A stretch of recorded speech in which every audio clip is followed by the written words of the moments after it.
Every Sunday, I would realize that my life was almost over. Not forever, but just for another 5 days.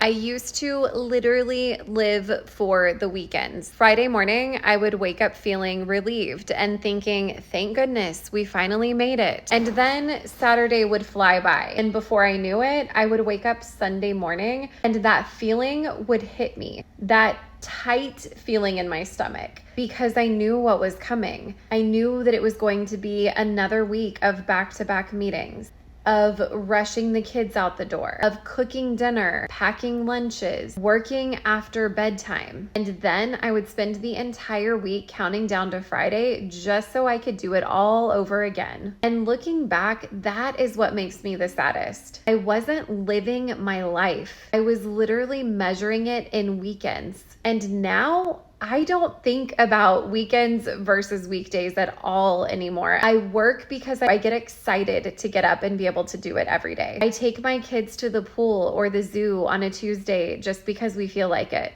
And this summer, I skipped camps completely because I actually wanted to spend time with them. And not just the little pockets of time that I could squeeze out between work, but actual time with them. And that is the freedom that I was actually chasing whenever I started my own business and left my corporate job. It wasn't about like sitting on a beach or having my laptop by the pool or all of those things that so many people talk about. It was literally about just not wanting to wish my life away 5 days at a time anymore. So if you have already decided that your current career is not forever, that you're not going to do this for the next 25 or 30 years until you retire, I promise you are not crazy for wanting more than just 2 days a week to actually live your life. So if that sounds like the season that you're in, where you're trying to figure out what's next, I want you to follow along, because that is exactly where my story started. And now my life looks completely different than I ever could have imagined.